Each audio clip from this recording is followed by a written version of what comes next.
내가 뭔데 감히 내가 가족을 소중히 여기지 않는다고 말해. 나 아니었으면 너는 아무것도 아니야. 남한테 의지해서 살아가는 한심한 사람이었을 거라고.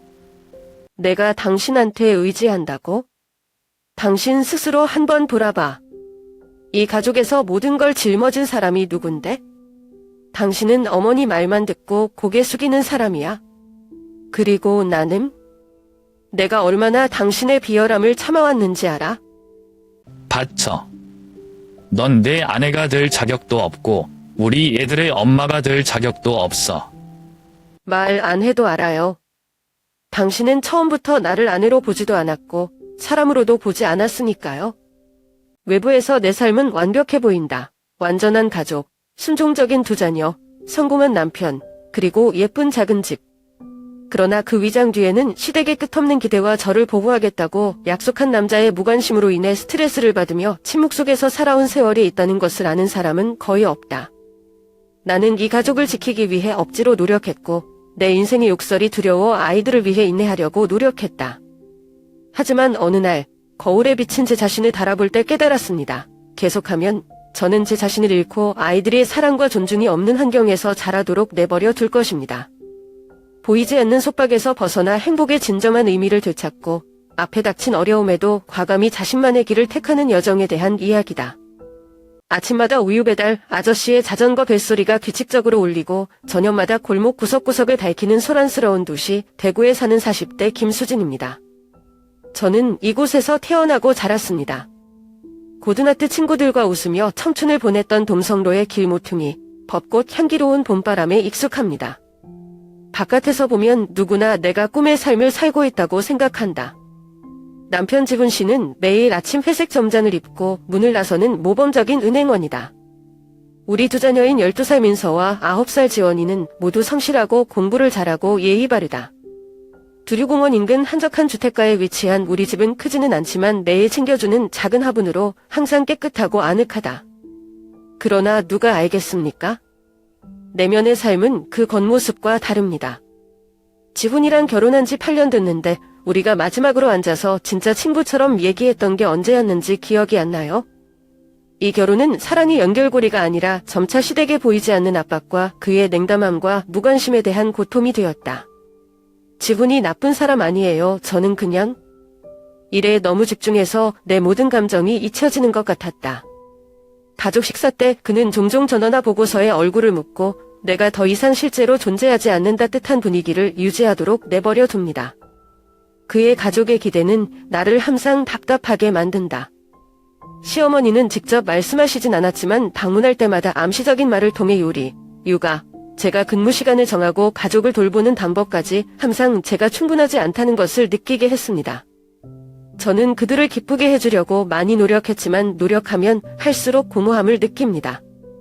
기억나요? 작년 겨울에 지훈이가 제 생일을 까먹었어요. 그때가 처음은 아니었지만 그때 나는 바깥의 매서운 바람보다 더 마음이 차가웠다. 민서는 몰래 내게 작은 카드를 주며 어설프게 철자를 썼다.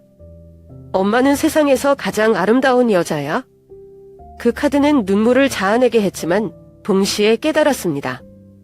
이 인생의 기쁨은 이제 제 인생의 기착지가 될 거라고 생각했던 결혼 생활에서가 아니라 제 아이들에게서 오는 것이었어요. 대구는 여전히 아름답고 내일 저녁 불빛에 여전히 빛난다. 하지만 이 친숙한 도시 한가운데 내 마음은 누구와 나눌 수 없는 고민으로 가득 차 있다. 언젠가 내 인생에서 진정한 기쁨을 다시 찾을 수 있을까? 제 남편 정우 씨는 제가 평생 의지할 수 있다고 생각했던 사람이었어요. 우리가 데이트하던 날, 그는 차분하고 친절하며 항상 나를 소중하게 느끼게 하는 모든 소녀들이 꿈꾸던 타입이었다. 나는 그가 내 27번째 생일을 기억하는데 그는 갑자기 하얀 잔미다발과 제주도행 티켓을 들고 집 앞에 나타났다. 우리는 앞으로 행복한 삶의 시작이 될 것이라고 생각했던 달콤한 휴가를 보냈다. 그런데 결혼하고 나서 정우는 완전히 다른 사람이 된 것 같아요. 그는 더 이상 인생의 모든 사소한 것을 적극적으로 공유하는 남자가 아니라 이해하기 어려운 침묵이다. 처음에는 큰 프로젝트를 끝내기 위해 야근을 자주 해야 하는 건축회사에서 일하는 것에 지쳤을 뿐이라고 생각했습니다. 그러나 점차 나는 그의 침묵이 일 때문이 아니라 그가 나를 이해하고 싶지 않은 선택을 했기 때문이라는 것을 깨달았다. 시어머니가 우리의 결정에 점점 더 깊이 개입하기 시작하면서 삶은 더 어려워졌다. 결혼한 지 1년 만에 바깥으로 나가 따로 살자고 제안한 적이 있었는데 저무는 즉각 반대했다. 그는 부모님과 가까이 있으면 돌보기가 편하고 게다가 그렇게 큰 집인데 왜 가야 합니까? 라고 말했다. 저는 긴장을 풀고 싶지 않아서 머물기로 동의했고 우리가 점차 화합을 찾을 수 있기를 희망했습니다. 그러나 그 조화는 결코 오지 않았다. 작년 봄에 한 번은 시어머니가 거의 자정이 다 되어 나를 부엌으로 불러서 내가 김치찌개를 입맛에 맞게 간을 할 줄 모른다고 불평했던 것을 기억한다. 제가 할머니께서 알려주신 레시피를 따랐다고 설명하려고 했을 때 할머니는 큰 소리로 이렇게 말씀하셨습니다. 며느리는 시어머니와 싸우면 안 된다. 그때 저무는 거실에서 축구를 보고 있었습니다. 나는 도움을 청하는 눈빛으로 그를 돌아보았지만 그는 너는 엄마를 화나게 하지 말고 그냥 엄마의 말을 들으면 돼 라고 가벼운 한마디만 했다. 그 말은 마치 칼로 내 마음을 깊게 베는 것 같았다. 가족을 돌보는 일부터 대구 시내의 한 패션 상점에서 일하는 일까지 모든 것을 짊어졌지만 위로 한마디로 그는 나에게 줄 수 없었다. 차츰차츰 저는 시댁 식구들 사이의 모든 다툼에서 저무가 항상 그들 편을 드는 쪽을 택한다는 것을 깨달았습니다. 그것은 제가 생각했던 것처럼 차분하거나 아는 것이 아니라 제 행복에 대한 무책임입니다. 작년 초겨울에 나는 한 가지를 잊을 수 없다. 우리는 방금 시어머니의 회갑식을 했고 나는 일주일간의 준비 끝에 지쳤다. 자리에 앉아 잠시 숨을 돌리자 저무가 다가와 시어머니가 쓴 다음날 할 일 목록을 건네주었다. 그 당시 나는 더 이상 참을 수 없었고 나에게도 휴식이 필요하다고 생각해 본 적 있어? 라고 물었다. 아니면 내 눈에는 내가 이 집에서 무급으로 일하는 사람일 뿐이니? 저무는 눈살을 찌푸리고 짧게 대답했다. 당신은 또 너무 많은 일을 하고 있어요. 며느리는 열심히 해야지 복잡하게 하지 말고. 나는 더 이상 말을 할 수 없다. 그의 한마디 한마디가 우리 사이를 갈라놓는 벽과 같다. 나는 내가 사랑했던 남자가 어떤 남자인지 궁금해지기 시작했다. 아니면 내가 오해했어. 형이 한 번도 해본 적이 없는 이상형 저무를 그린 거야? 지금까지도 왜 우리 대신 침묵을 택하고 가족을 선택했는지 이해할 수 없다. 아마도 이 관계에서 나는 항상 그것을 유지하려고 노력했고 그는 오랫동안 손을 놓았지만 나는 깨닫지 못했다. 남편의 가족은 이전 세대의 이야기에만 남아있다고 생각하는 전통 스타일이지만 알고 보니 여전히 제 삶에 매우 생생합니다. 그들은 항상 며느리가 온 마음을 다해 시댁 식구들을 돌봐야 하며 그 희생이 결코 충분하다고 여겨지지 않을 것이라고 기대했다. 주말마다 나는 시댁에서 조용한 그림자와 같다. 저무와 저는 집에서 40분 이상 운전을 해야 하는데도 이른 아침부터 온 가족을 위해 아침 식사를 챙겨야 했습니다. 도착하자마자 시어머니는 주저하지 않고 수진아, 오늘은 소고기국을 만들어라. 아빠가 좋아한다고 지시했다. 저번보다 덜 짜게 간을 하세요. 왜 시어머니께서 제가 최선을 다했음에도 불구하고 제 요리법에 대해 얼마나 불평하셨는지 기억이 잘 나지 않습니다. 한 번은 저무에게 고열로 고생하는 지원이를 돌보느라 조리를 부탁했지만 그는 이건 내 일이야. 난 부엌일 잘못해 라고만 답했다. 지난 겨울 시어머니가 부지런함의 상징으로 삼았던 전통 직업인 김치를 담그느라 바빴던 지원이가 갑자기 병으로 쓰러졌다. 시어머니께 아이를 병원에 데려가기 위해 일찍 돌아가고 싶다고 말씀드렸지만 어머니는 눈살을 찌푸리며 잠깐만요. 집안일은 아무도 대신 해주지 않을 거예요. 라고 말했다. 나는 화를 참으며 도움을 청하기 위해 저무에게로 돌아갔지만 그는 그저 멍하니 대답했다. 다 하고 오는데 시간이 얼마 안 걸릴 거야? 나는 피곤하고 화가 났고 눈물이 핑 돌았지만 무슨 말을 해야 할지 몰랐다. 주말이 나의 집착이 되었다. 요리부터 김치 담그기, 큰집 청소까지 모든 게 내 몫이다. 건강이 안 좋아도 거절할 엄두가 나지 않는다. 한 번은 허리를 굽힐 수 없을 정도로 아팠지만 시어머니는 여전히 차갑게 말했다. 허리가 아프다고 해서 밥을 기다리게 할 수는 없어요. 나는 왜 그들의 눈에 나의 피곤과 고통이 보이지 않게 되었는지 이해할 수 없다. 어느 날 나는 주말에 돌아오지 않겠다고 제안해 보았다. 시어머니께 엄마, 이번 주에 집에 있으면서 민서 숙제 가르쳐주고 싶어요. 다음 주에 큰 시험이 있어요. 라고 말했어요. 시어머니는 며느리가 돌아오지 않으면 여전히 가족입니까? 라고 화를 내셨다. 이 집이 엄마 아들을 키우는 게 집에서 한가하게 보내는 거야? 그 말이 나를 아연케 했다. 나는 단지 월급도 없고 피곤해도 안 되고 의견을 내는 것도 허락되지 않는 하녀인 것 같다. 가장 치열했던 것은 지난해 추석 때였다. 하루 종일 송편을 준비하고 시어머니 뜻에 맞는 잔삼을 만들고 그냥 좀 쉬고 싶어요. 하지만 제가 자리에 앉자마자 할머니는 수진아, 부엌에 그릇이 더러워. 며느리가 게으르면 시댁 식구들 체면을 잃어 라며 항의했습니다. 엄마, 저 아침부터 지금까지 다 했는데 좀 쉬어야겠어요. 그 말이 폭탄 같아서 온 집안을 긴장하게 만들었죠. 시어머니는 딸기가 너처럼 쉬라고 하니? 그럼 이 집에서 누가 서비스한다고 생각하세요? 하기 싫으면 가지마. 그날 이후로 저무랑 심하게 싸웠어요. 나는 그에게 계속 그렇게 살 수 없다고 말했지만 그는 단지 그것은 전통이고 나는 그것을 받아들여야 한다고 말했다. 일을 꼬이게 하지 마세요. 그의 말에 시어머니뿐 아니라 저무도 내 느낌에 전혀 관심이 없다는 것을 깨달았다.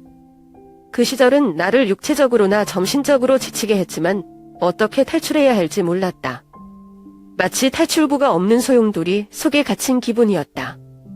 지난해 추석 연휴를 앞두고 온 가족이 준비하느라 바빴다. 선물도 정리하고 송편도 만들고 시어머니가 좋아하는 음식도 고르며 여러 날을 보냈다. 하지만 명절 직전 막내딸 지원이 갑자기 열이 나서 급히 병원에 입원했다. 의사는 아이가 폐렴에 걸렸다고 진단했고 적어도 며칠 동안 면밀히 관찰해야 한다. 나는 별 생각 없이 즉시 병원에 남아 아이들을 돌보기로 했다. 바쁘고 걱정이 되더라도 예의를 지키려고 노력한다.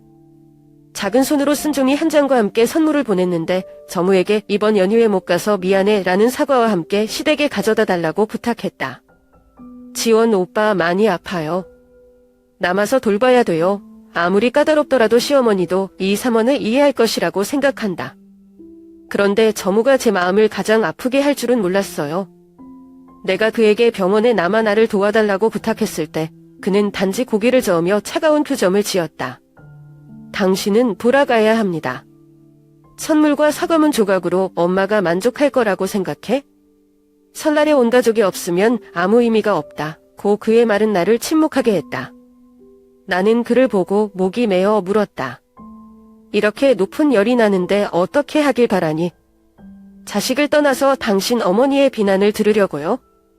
저무는 위로를 하지 않을 뿐만 아니라 우리 엄마는 늙었고 얼마나 예의를 중요시하는지 알잖아. 아이를 돌보는 게 내 일이니까 잠시 다녀올게. 그러나 결국 그는 그날 밤 돌아오지 않았고 안부도 보내지 않았습니다. 병원에서는 내가 모든 것을 혼자 처리해야 한다. 지원이는 고통과 고열로 끊임없이 울었고 의사는 아이가 당황하지 않도록 옆에서 격려해 주어야 한다고 말했다. 나는 더 이상 먹고 마시거나 잠을 잘 힘이 없지만 여전히 아이들을 위해 억지로 노력해야 한다. 그 순간들에 나는 완전히 혼자라는 느낌이 들었다. 최악은 명절에 시어머니가 제게 전화하셨을 때입니다. 그녀는 지원의 안부를 묻는 대신 나는 어머니를 친척들에게 창피하게 만들었다. 고 비난했다. 누가 며느리를 병원에 두고 왔다 갔다 하겠어요? 사람들이 보면 딸기를 못 가르친다고 생각할 텐데 설명하고 싶지만 목이 메어 말이 안 나온다. 그 통화 후에 저는 거의 무너질 뻔했어요. 저는 스스로에게 물었습니다. 왜 제가 항상 모든 것을 혼자 짊어져야 했을까? 왜 정우와 그의 가족은 모두 나를 그들이 공유할 사람이 아니라 책임의 일부로 간주합니까? 우리 아이가 가장 많이 아픈 상황에서도 그들은 여전히 체면과 공허한 것만 생각했다. 그날 밤 정우가 병원에 돌아왔을 때 저는 참을 수가 없었어요. 나는 말했다. 당신은 나와 아이가 당신의 진짜 가족이라고 생각해 본 적이 있나요? 왜 당신 어머니가 항상 옳고 당신과 나는 당신 눈에 아무런 가치도 없는 거죠? 정우는 대답하지 않고 어깨를 으쓱하고 돌아섰다. 그 순간 나는 가슴 아픈 진실을 깨달았다. 이 결혼은 더 이상 두 사람 사이의 유대가 아니라 나만이 붙잡으려고 하는 무의미한 책임의 연속이다. 정우는 추석 연휴를 마치고 불쾌한 표정으로 귀가했다. 나는 그가 문을 쾅 닫는 것에서부터 그가 나를 보지 않고 식탁에 앉는 방식까지 그의 행동 하나하나에서 긴장감을 느낄 수 있었다. 그날 저녁 식사는 폭풍우가 몰아칠 것처럼 무거운 가족 분위기였다. 내가 음식을 준비하는 동안 민서와 지원이 식탁에 조용히 앉아 부모님의 이상함을 느꼈다. 테이블 위에 김치찌개를 놓자 저모가 차가운 목소리로 말하기 시작했다. 부모님은 휴가 동안 당신의 행동에 대해 매우 슬퍼하셨다. 느낌은 생각 안 해. 나는 손을 멈추고 그를 돌아보고 침착하려고 노력했다. 제 느낌은 어때요, 저무 씨? 저도 감정이 있다고 생각해 본 적 있어요? 나는 평화를 유지하고 그의 부모를 기쁘게 하기 위해 최선을 다했다. 하지만 아이가 아플 때는 그냥 내버려 둘 수 없어요. 왜 그걸 몰라? 젓가락을 놓는 저모, 분노에 찬 눈빛. 저는 항상 제가 옳다고 생각합니다. 우리 부모님이 친척들로부터 얼마나 많은 질문에 직면했는지 아세요? 사람들은 며느리가 시댁 식구들을 생각할 줄 몰라 명절에 돌아오지 않을 정도라고 한다. 그 말을 들으니 더 이상 참을 수 없다. 수년 동안 억눌려 있던 감정이 터졌고 나는 분노에 찬 목소리로 대답했다. 그는 항상 부모님, 친척 생각만 해요. 저는요, 내가 다 하고, 요리하고, 청소하고, 아이들을 돌보고, 아이가 많이 아플 때 내가 나를 보호해 줄 거라고 생각했던 남편으로부터 그 비난을 들어야 하나요? 저무는 분노를 주체하지 못하고 젓가락을 탁자에 세게 부딪혔고 소리가 울려 두 아이를 놀라게 했다. 그는 크게 소리쳤다. 수진아, 이기적이야. 이 가족은 나 혼자가 아니야. 항상 피해자 역할을 하는데 제 생각밖에 안 나요. 그의 말은 내 마음을 파고드는 칼날 같았다. 배우자에게 배신감을 느낀 나는 잠시 침묵을 지켰다. 나는 그를 보고 눈물이 날 것 같았지만 이번에는 흘리지 않게 했다. 저무, 내가 떨리지만 분명한 목소리로 내가 이기적인가? 지난 8년 동안 이 가족을 지키기 위해 모든 것을 희생한 사람은 누구였는지 되돌아보세요. 그는 항상 부모님의 편이고 한 번도 내 편인 적이 없다. 나는 당신이 그들과 논쟁할 필요가 없다. 나는 단지 당신이 나를 이해하고 나를 동정해주면 된다. 그런데 그마저도 난 못해? 지원이 흐느껴 울기 시작했고 민서는 겁에 질린 눈으로 나를 바라보았다. 나는 이 논쟁이 나뿐만 아니라 아이들에게도 영향을 끼친다는 것을 깨달았다. 정우는 조용했지만 눈빛은 누그러지지 않았다. 그는 일어나서 한마디도 더 말하지 않고 식탁을 떠났고 나를 거기에 내버려 두었고 화가 나기도 하고 무기력하기도 했다. 그날 밤 아이를 재우기 위해 민서 침대 옆에 앉았을 때 저는 스스로에게 물었습니다. 이 가족이 정말 의미가 있을까? 나는 기진맥진하게 노력했지만 모든 것이 나를 더 외롭게 만들 뿐이었다. 이 소용돌이 제가 빠져나갈 수 있을까요? 다음 주에도 여전히 마음이 따뜻한데도 저무의 말에 따라 마지못해 시댁에 갔다. 그는 엄마가 여전히 화가 나 있으니 내가 와서 사과하고 모든 것을 끝내야 한다고 말했다. 나는 일을 크게 하고 싶지도 않고 아이들이 긴장된 분위기에 휩쓸리게 하고 싶지도 않아서 결국 동의했다. 가는 길에 나는 침착하려고 노력하며 이번에는 시어머니가 내 상황을 더 잘 이해할 수 있을 것이라고 스스로에게 말했다. 하지만 그 희망은 내가 문을 들어서자마자 곧 사라졌다. 시어머니는 거실에 서서 손을 가슴 앞에 모으고 차가운 눈빛으로 나를 머리부터 발끝까지 바라보았다. 그녀는 내가 무슨 말을 하기를 기다리지 않고 바로 말했다. 사람들은 시댁을 돌보고 그녀는 핑계만 대요. 설날에도 돌아오지 않고 남편을 혼자 보낸다. 이 가족이 뭐라고 생각해요?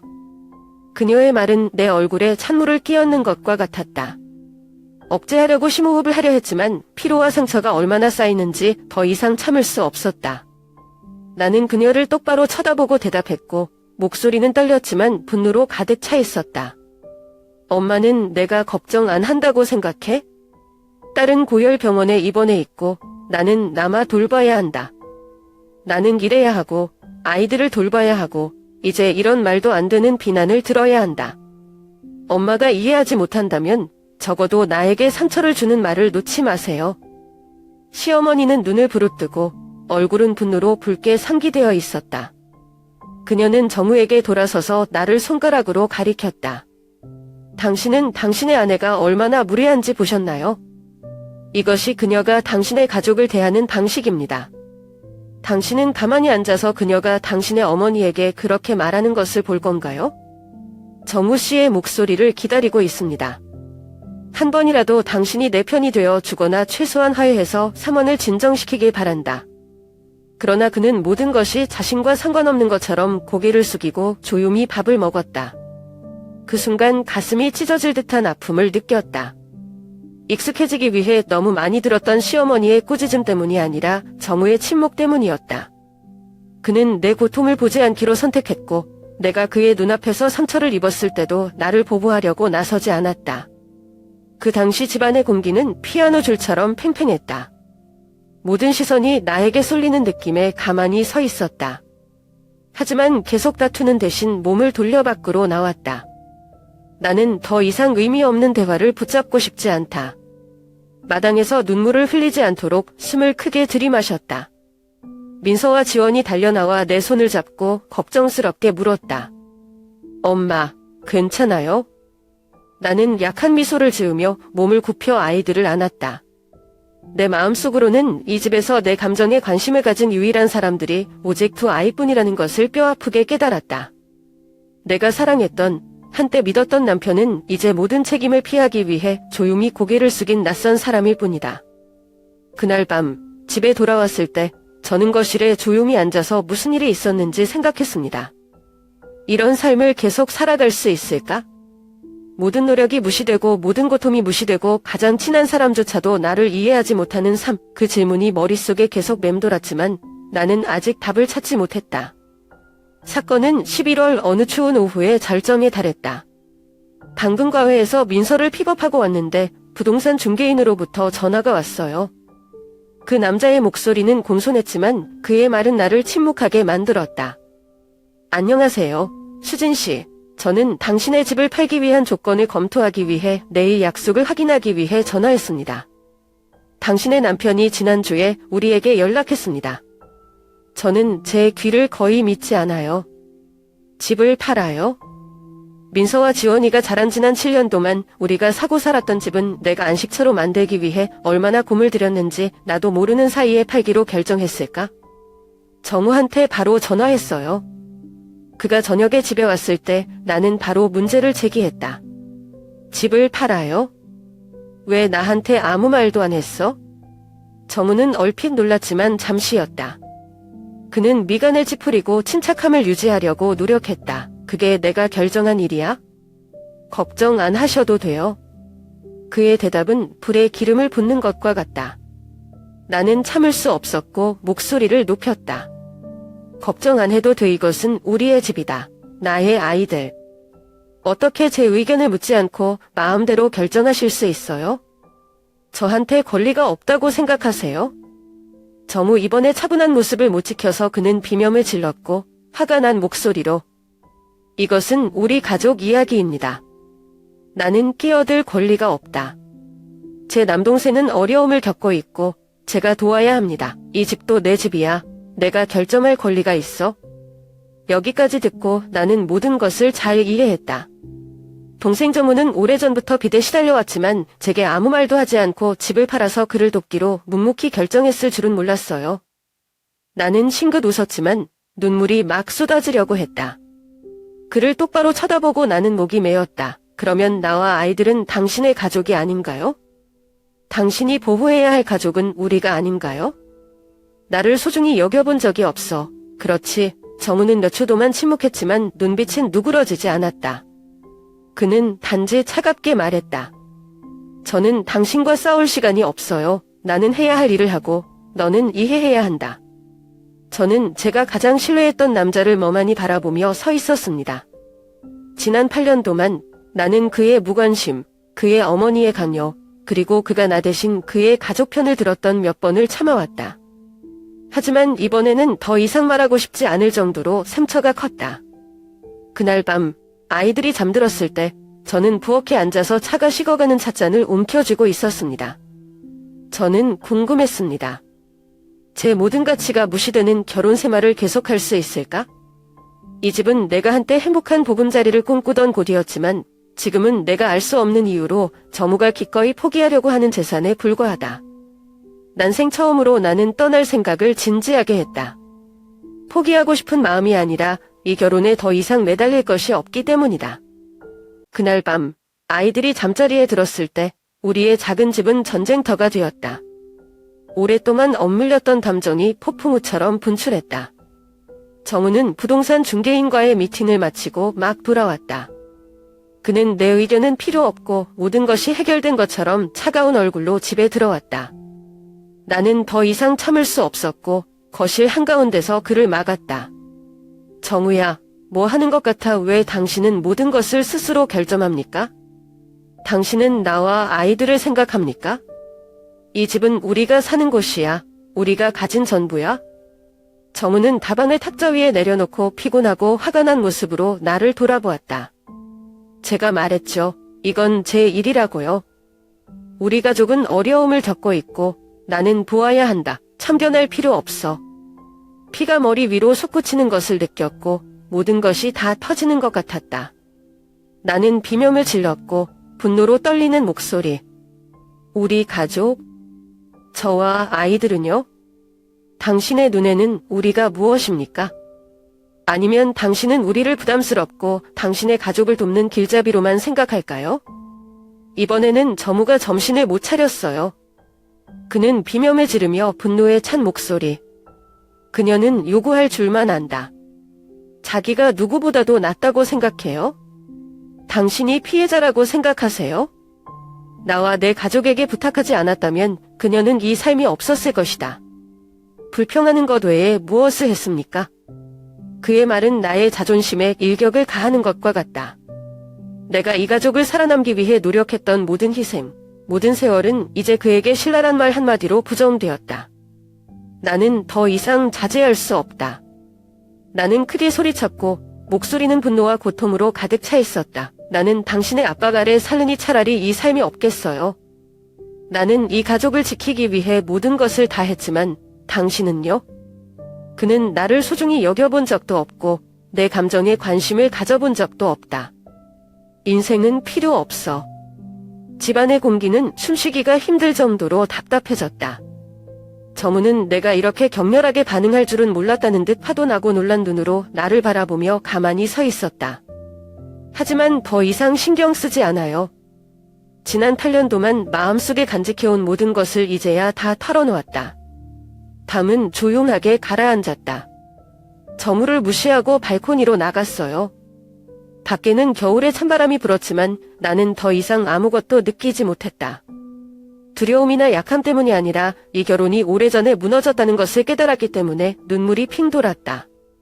그날 밤 저는 침대에 누워 어두운 천장을 바라보았습니다. 그리고 제 인생에서 처음으로 저는 그 어느 때보다도 더 큰 결심을 느꼈습니다. 나는 이렇게 계속 살 수 없고 나 자신과 아이들이 더 이상 사랑도 존경도 없는 삶에 빠지게 할 수도 없다. 어둠 속에서 나는 스스로에게 말했다. 변화해야 할 때다. 그날 밤 저는 밤을 샜어요. 방은 어두웠지만 머릿속에서는 생각들이 사나운 파도처럼 맴돌았다. 창틈으로 찬바람이 위민거리는 소리는 나를 오싹하게 했지만 날씨 때문이 아니라 내 마음의 공허함 때문이었다. 제가 이 결혼에서 무력감을 느낀 것은 이번이 처음은 아니지만 진지하게 이혼에 대해 생각해본 것은 처음입니다. 나는 민서와 지원의 침대 옆에 앉아서 깊이 잠들어 있는 두 아이를 바라보았다. 그들의 얼굴은 나의 혼란과는 전반대로 평온했다. 저는 스스로에게 물었습니다. 내가 어머니의 역할을 제대로 하고 있을까? 나는 그들의 아버지가 항상 우리의 모든 가치, 즉 나의 모든 가치가 무시되는 사랑보다 의무를 우선시하는 가정에서 아이들을 자라게 할 수 없다. 수줍은 민서가 혼날까 봐 감히 자신의 의견을 말하지 못했던 때가 생각난다. 지원이 나에게 따끔한 질문을 했던 기억이 난다. 엄마, 왜 아빠는 나랑 절대 안 놀아줘? 뭐 잘못했어? 이런 순진한 질문들은 저뿐만 아니라 아이들까지도 스트레스와 사랑으로 가득 찬 환경으로 고통받고 있다는 것을 깨닫게 해주었습니다. 가장 최근에 지원이가 수학시험에서 높은 점수를 받았을 때 아이는 바로 달려와서 나에게 자랑했다. 근데 점으로 돌았을 때 그냥 무심한 끄덕임과 좋아요. 하지만 다음에는 더 힘내세요 라는 말을 받았어요. 아이의 얼굴에 미소가 번지는 것을 보았지만 정우는 알아차리지 못했다. 그런 순간들이 점점 많아지고 나는 모든 것이 괜찮은 척을 계속 할 수 없다. 이혼. 그 두 글자는 내가 생각했던 것보다 더 무겁다. 제 인생에 대한 결정일 뿐만 아니라 아이들의 인생이기도 합니다. 하지만 제가 계속 머무른다면 제가 그들을 위해 최선을 다하고 있을까요? 나는 남편의 가족, 시어머니, 그리고 그녀의 끝없는 비판에 대해 생각한다. 내가 떠나면 그들의 눈에 가시가 되고 책임을 다하지 못하는 이 여자가 될까? 정우가 싸울 때마다 싸웠던 눈빛이 기억나요.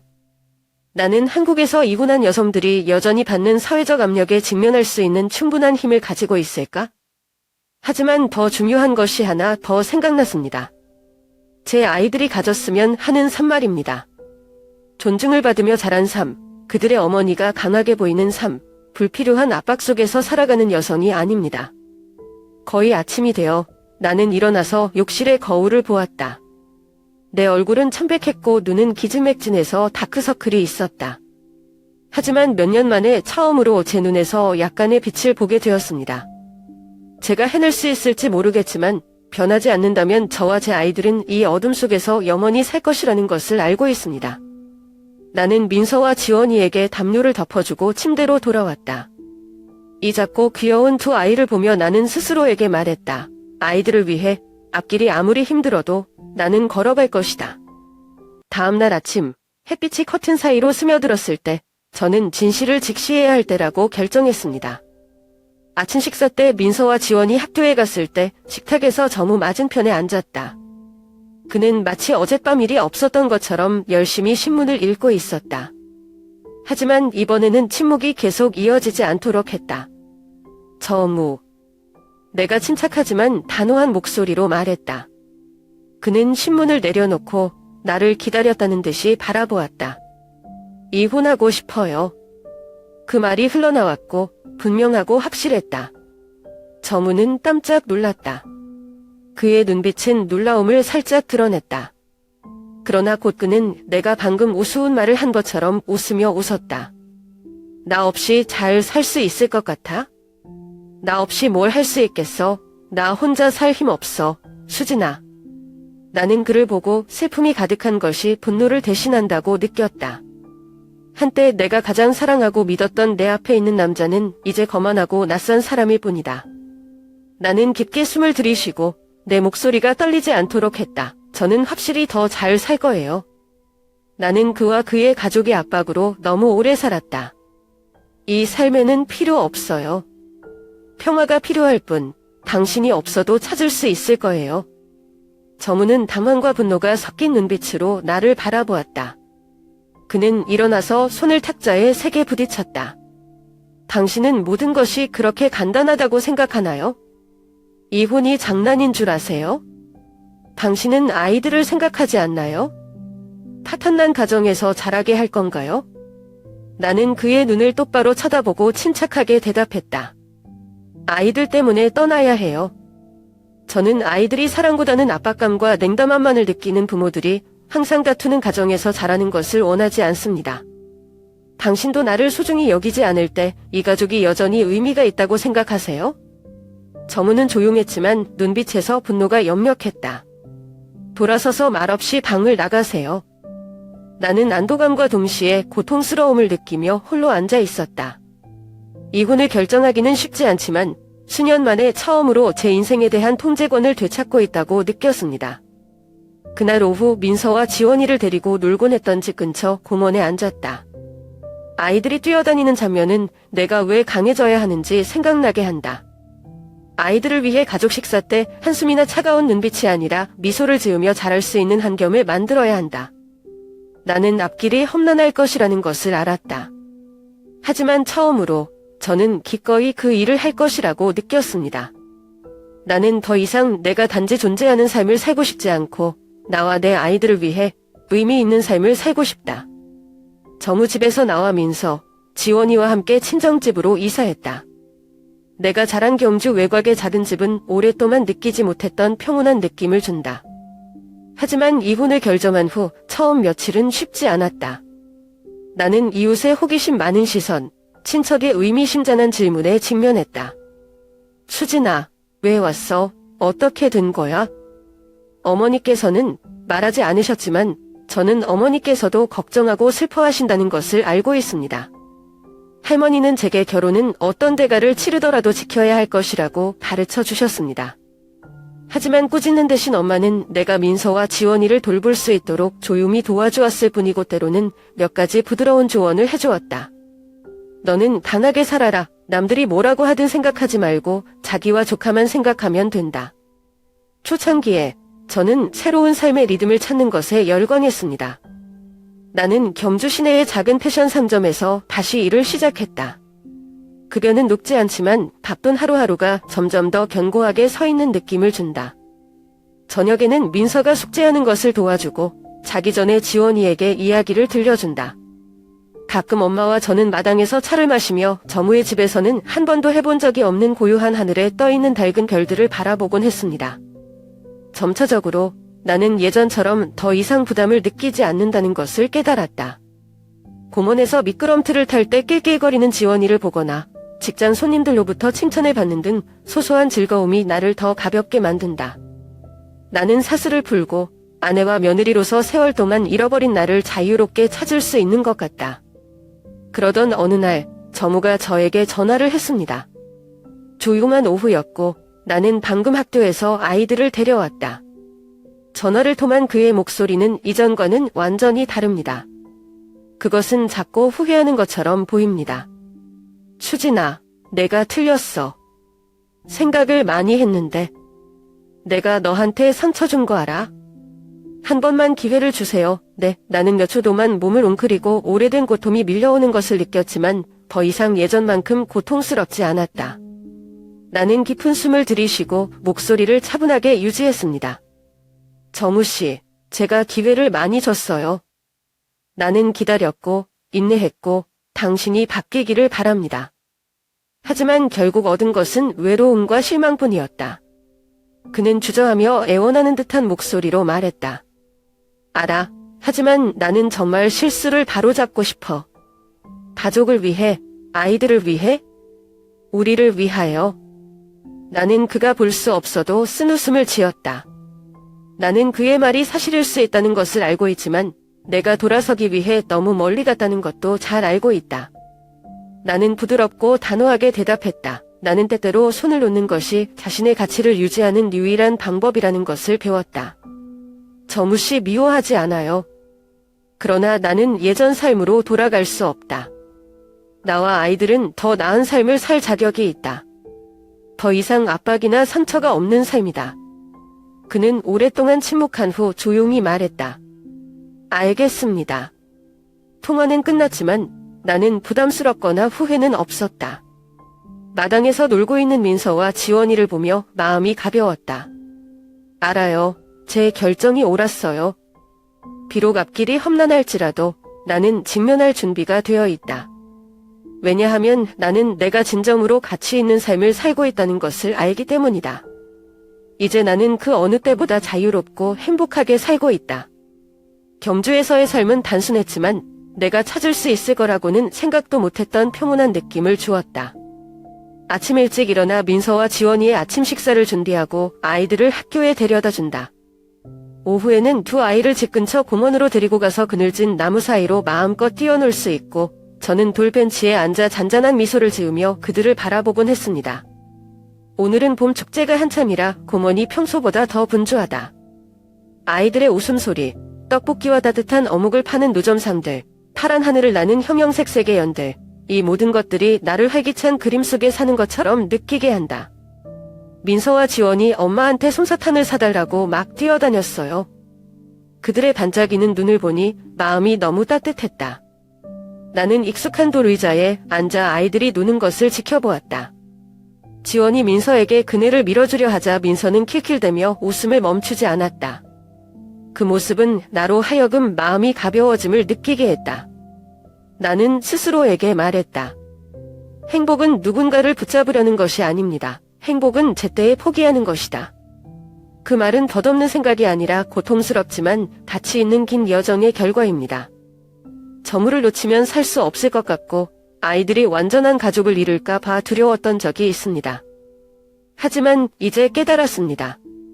우리에게 필요한 것은 몇 목상의 가족이 아니라 사랑과 존경으로 가득 찬 환경이라는 것을요. 한 번은 민서가 내 옆에 앉아 내가 빨래를 접을 때 갑자기 물었다. 엄마, 아빠랑 같이 있지 않아서 슬퍼요? 나는 멈췄지만 미소를 지으며 아이를 품에 안았다. 엄마는 슬프지만 때로는 사랑하지 않기 때문이 아니라 더 나은 것을 찾고 싶어서 손을 놓기도 한다. 부모님은 함께 계시지 않지만 엄마는 여전히 너와 지원이를 세상 그 무엇보다 사랑해.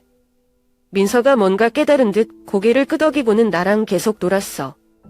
그 순간들은 나로 하여금 내가 옳은 일을 했다고 믿게 했다. 인생은 결코 쉽지 않다. 민서와 지원이 최대한 좋은 삶을 살 수 있도록 열심히 해야겠어요. 하지만 하루가 지날수록 자신의 강함과 자유가 내가 아이들에게 줄 수 있는 가장 소중한 선물이라는 것을 분명히 알게 되었다.